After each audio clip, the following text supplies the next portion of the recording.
श्रद्धा और सबरी परिवार के सभी सदस्यों को मेरा नमस्कार। आज जो मैं आपको बताने जा रहा हूं वो एक ऐसा किस्सा है या एक ऐसी बात है जो भी बहुत ही रिसेंटली घटित हुई और हमारे एक एपिसोड से ही उसका संबंध है।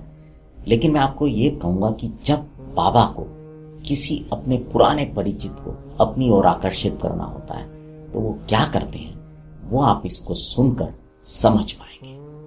इस बात को सुनाने के दौरान हमने कुछ चित्र इस्तेमाल किए हैं जो हम नहीं जानते किसने खींचे किसने बनाए, लेकिन बाबा से ये प्रार्थना करेंगे कि जिन्होंने भी इनको खींचा है संजोया है, बाबा उन पर और उनके परिवार पर सदैव सदैव अपनी कृपा और आशीर्वाद बनाए रखें। और साथ ही साथ जो हमारा श्रद्धा और सबरी परिवार धीरे धीरे बड़ा हो रहा है उसके भी सदस्यों का सदैव सदैव मार्गदर्शन करते रहे। तो अब आते हैं आज के इस किस्से पर। अभी हाल ही में हमने हमारे एपिसोड 152 में एक अनुभव सुनाया था कोटद्वार के रहने वाले हमारे परिवार के एक सदस्य का, जिनका नाम रितेश था। तो रितेश जी ने किस प्रकार बाबा के अनुभव किए वो हमने साझा किए थे उस एपिसोड 152 में। वो डिस्क्रिप्शन बॉक्स में है, उसका लिंक आप सुन सकते हैं कनेक्ट करने के लिए। अब वो एपिसोड जब मैंने आगे अपने एक मित्र को साझा किया तो क्या हुआ ये मैं आपको बताता हूं। पहले मैं अपने उन मित्र के बारे में बता देता हूं। मेरे एक मित्र समझ लीजिए, मेरे छोटे भाई समझ लीजिए, बहुत पुराना साथ है हम लोगों का। वो रहते हैं गुड़गांव में, लेकिन उनका जो मूल रूप से जन्म है और जो पढ़ाई है वो हुई है कोटद्वार में। तो जब मैंने रितेश जी का अनुभव रिकॉर्ड किया था तो मैंने ऐसे ही उनको साझा कर दिया कि कोटद्वार के वो रहने वाले हैं, तो हो सकता है कि वहां पर जानते हो या कई बार जान पहचान निकल आती है। तो इस वजह से मैंने उनको वो अनुभव साझा किया था। अब जब वो उस अनुभव को सुन रहे थे तो उनको बड़ा हैरानी हो रही थी कि ऐसे कैसे हो सकता है। और अनुभव सुनने के बाद, हालांकि वो रितेश जी को नहीं जानते थे, नहीं पहचान पाए, बट उनके मन में एक जिज्ञासा उत्पन्न हुई। उन्होंने मुझे फोन किया और मुझसे फोन पर बातचीत की कि क्या ऐसे हो सकता है, ऐसे किस तरह से हो सकता है कि कोई इस तरह से किसी के विचारों को पढ़ ले। और मतलब वो भगवान में विश्वास करते हैं, लेकिन हमारा होता है ना कि कुछ चीजें जब हमें इस तरह की सुनने को मिलती हैं तो हम उन पे भरोसा नहीं कर पाते कि क्या ऐसे भी हो पाएगा। तो मेरे से जब बातचीत हुई तो मैंने उनको बताया कि ये बहुत आम सी बात है और ऐसे जितने भी बाबा के शायद भक्त होंगे देश दुनिया भर में, सब कुछ ना कुछ इस तरह के अनुभव करते रहते। उनके मन में लगातार ये बात चल रही थी, क्योंकि मैं हर थर्सडे को ही जो है एपिसोड शेयर करता हूँ। तो शायद उन्होंने उसको शुक्रवार को देखा होगा और शुक्रवार को देखने के बाद से शनिवार भी इतवार भी उनके मन में ये सब चल रहा था। तो संडे का दिन था, वो बैठे हुए उसी एपिसोड को सुन रहे थे। तो फिर उन्होंने अपनी पत्नी को बोला कि देखो तुम ये सुनो, तुम्हें लगता है कि क्या इस तरह से भी कभी हो सकता है। तो उनकी पत्नी ने जब एपिसोड सुना तो उनकी जो पत्नी है वो बहुत धार्मिक विचारों वाली है। हालांकि वो MNC में जॉब करती है, बट उनको अपने सनातन की बहुत ही जानकारी भी है और मन से वो इन चीज़ों से जुड़ी हुई है।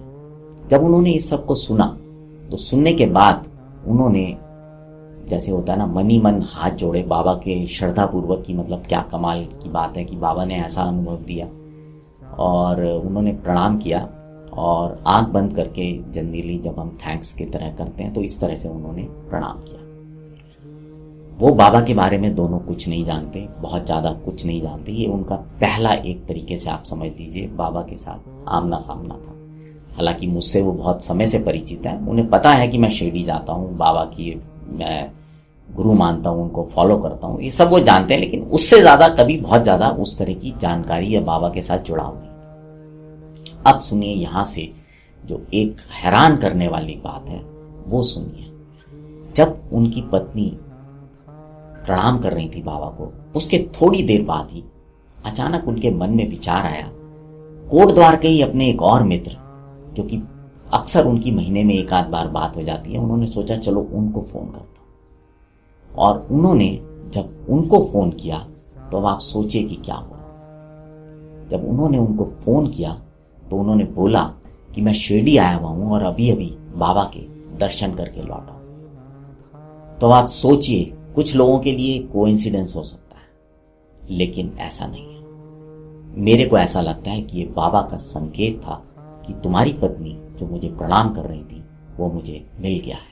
और अगर आप साईं सचरित्र में भी पढ़ेंगे बाबा ने स्पष्ट रूप से कहा है, अगर कोई मेरे चित्र को भी प्रणाम करता है, मुझे मन से कोई प्रणाम करता है, तो मैं उस प्रणाम को स्वीकार कर लेता हूं। जब वो अपना ये अनुभव मुझसे साझा कर रहे थे, तो जितनी उनके मन में जिज्ञासा थी और जितने वो एक होता ना उत्सुकता थी, वो मैं शायद शब्दों में बयान नहीं कर पाऊंगा, बट वो मैं अनुभव कर रहा था कि वो हैरान थे कि क्या ऐसा भी हो सकता है।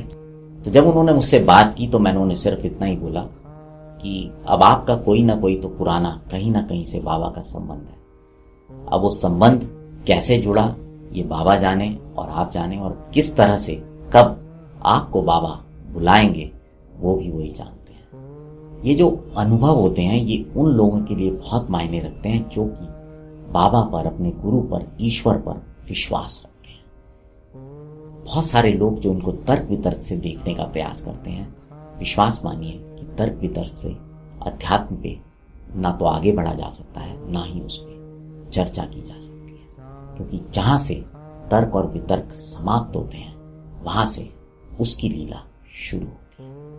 अगर आपको आज का यह प्रसंग अच्छा लगा हो तो इसे और भी लोगों के साथ साझा कीजिएगा।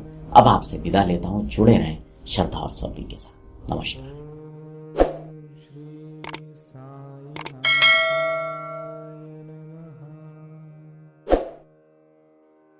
Oh